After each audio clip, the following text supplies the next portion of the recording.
ইসরে কামটা মনে হয় লুঙ্গির ভিতরে হয়ে গেল গা। কোন হালায় মাঠের ভিতরে হয়ে রয়েছে রে?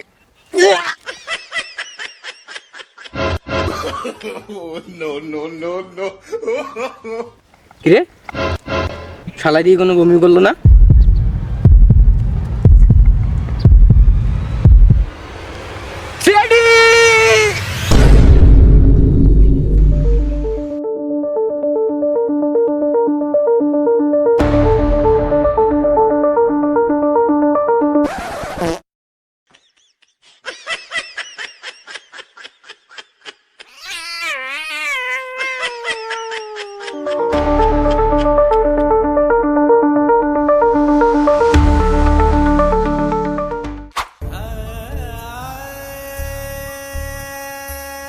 দয়া, অভিজিৎ, লাশটা মনে হয় অনেকদিন যাবত এখানে মরে পড়ে আছে, এই কারণে এত বাজে দুর্গন্ধ ছড়াচ্ছে। স্যার এটা তো লাশের গন্ধ না। তাহলে স্যার এটা এই লোকের গন্ধ। কি বলছো দয়া? এই লোকের গন্ধ কিভাবে হবে? এই লোক তো এখনো বেঁচে আছে। স্যার ও তো বেঁচে আছে কিন্তু আমাদের সবাইকে মারার ব্যবস্থা করতেছে। মানে স্যার ও লুঙ্গিতে হেগে দিয়েছে। আহা দয়া, এটা সামাজিক শো, এসব অসামাজিক কাজ কাম এখানে চলে না, ওকে বের করো।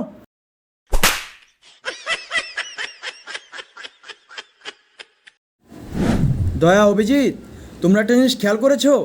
লাস্টের মুখে কিন্তু একটা হাসি রয়েছে। তার মানে লাশটা মরার আগে সে অনেক খুশি ছিল। এক্স্যাক্টলি এইটাই আমি তোমাদেরকে এইটাই বুঝাতে চাইতেছিলাম। লাশটা মরার আগে অনেক খুশি ছিল, কিন্তু ভাবার বিষয় হলো লাশটার সাথে কি এমন ঘটেছে যার ফলে সে মরার আগে এত খুশি ছিল। স্যার লাশটাকে দেখলেই বোঝা যায় শালা একটা পিওর সিঙ্গেল। হ্যাঁ, দেখে তোকে পিওর সিঙ্গেলই মনে হচ্ছে, কিন্তু সিঙ্গেলের সাথে ওর মরার সম্পর্ক আর হাসির সম্পর্কটা কি? স্যার ও সিঙ্গেল মানে ও একটা অবশ্যই প্রেম করতে চাইতো, আর ওর সামনে দিয়ে যখনই একটা মেয়ে গেছে স্যার ও খুশি হয়েছে আর খুশি হয়ে হেসে দিয়েছে, আর ঠিক সেই মুহূর্তে ওর খুন হয়ে গেছে স্যার। খুন হওয়ার সময় সে হাসি সামলাইতে পারে নাই, এই কারণে সে এখনো মরার পরে হাসতেছে।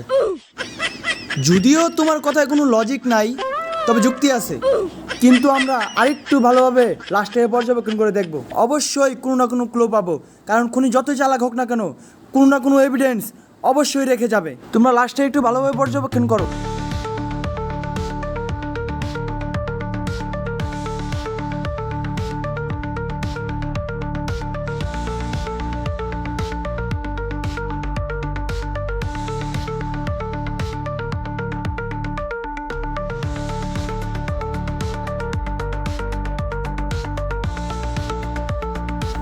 লাশের কাছ থেকে অর্ধেক একটা সিঙ্গারা পাওয়া গেছে। দয়া, অভিজিৎ, তার মানে বুঝতে পারছো যে এই সিঙ্গারাটা খেয়েছে সে অর্ধেক সিঙ্গারাটাই খেয়েছে। তুমি একটা কাজ করো দয়া, তুমি এই সিঙ্গারাটাকে এই লাশটাকে ডক্টর সালুকের কাছে পাঠাও, ও একটা সমাধান দিতে পারবে আমি আশা করি। আর অভিজিৎ, তুমি আমার সাথে চলো, আমরা চারপাশে আরো ভালো করে খোঁজ নিয়ে দেখি, অবশ্যই লাশটা সম্পর্কে কোনো না কোনো তথ্য পাওয়া যাবে।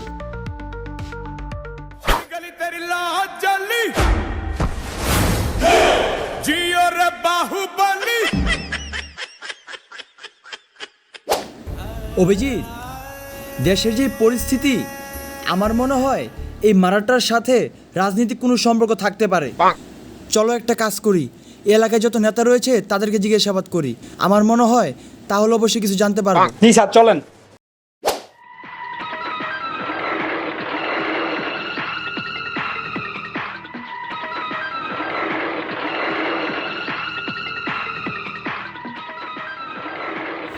দীর্ঘ 17টা বছর অনেক অত্যাচার সহ্য করছি, এখন আর নয়। এই অত্র এলাকা যা আছে নারায়ণগঞ্জ শহর শুধু আমার দখলে থাকবে।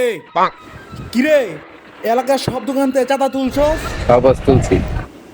কিরে, বিল্ডারের টাকা পয়সা না দিলে কইছি না ওর হাত পাও সব ভাঙিয়ে দিতে? টাকা পয়সা কি দিছে? না বস, হয়তো টাকা পয়সা দেয় নাই, ওর ব্যবস্থা আমি করতেছি। কিন্তু একটা খারাপ খবর আছে। কি খারাপ খবর? আপনার পোলা গতকালকে একটা মার্ডার করেছিল না, সিআইডি ওই মার্ডারের লেগে তদন্ত করতেছে, মনে হয় এখানেও আসবে। আমার এই পোলাটারে নিয়ে আর পারলাম না। নির্বাচন না হইতেই এই এলাকাটা কি হ্যাঁ বাবার ভাবছে। বস এখন কি হইব? সামনে নির্বাচন, বিষয়টা দামাচাপা দিতে হইব, আর সিআইডি আসুক তারপর আমি দেখতেছি।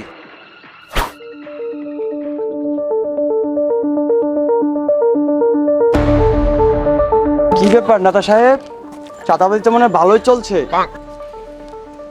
কি বলেন স্যার, কিসের চাঁদাবাজি? এখনো তো নির্বাচনই হয়নি। আরে কি বলেন নেতা সাহেব, আপনাদের আবার নির্বাচনের প্রয়োজন হয়? আপনাদের দেখতেছি আজকাল নির্বাচন ছাড়াই চাঁদাবাজি করতেছে।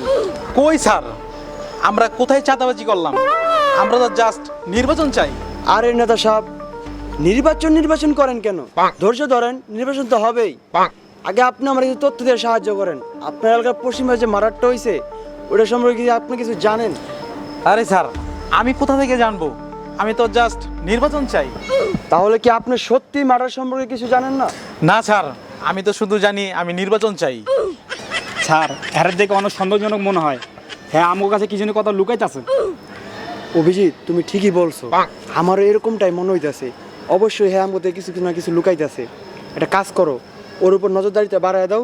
আমার মনে হয় অবশ্যই কোনো না কোনো তথ্য ওর কাছ থেকে পাবো।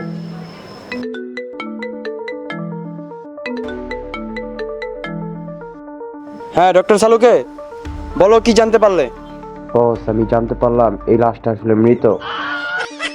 আরে লাশ তো মৃতটা আমিও জানি, কিন্তু আর কি জানতে পারছো সেটা বলো। হ্যাঁ, আরো গুরুত্বপূর্ণ একটা বিষয় জানতে পেরেছি। লাশটা আসলে একটা ছেলের লাশ। আরে ডক্টর সালুকে, ওটা যে একটা ছেলের লাশ, ওটা তো প্যান খুললে বোঝা যায়।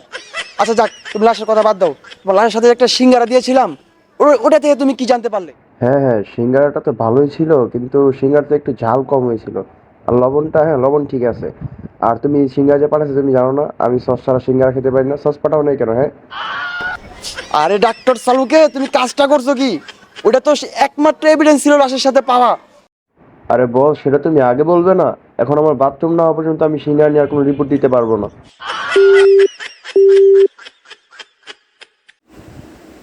তোরে না কইছি মাইয়া মানুষের কথা শুনে কিছু করবি না। আর তুই জানোস না নারী মানুষ কত সুন্দর অভিনয় করে রে। অভিনয়ের জন্য নারী সেরা রে। এখন তুই একটা কাজ কর, আমাদের বাটায় যায় কয়দিন লুকায়া থাক, পরিস্থিতি ঠান্ডা হোক, তারপরে তুই আসিস।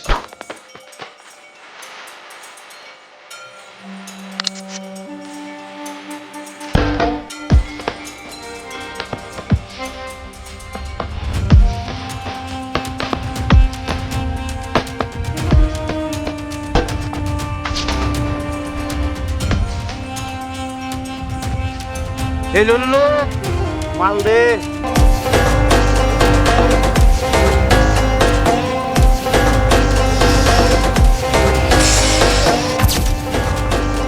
অভিজিৎ, তুমি তো বললে রাকিব খানকে আমরা এই ইট বাটাতে এসে পাবো।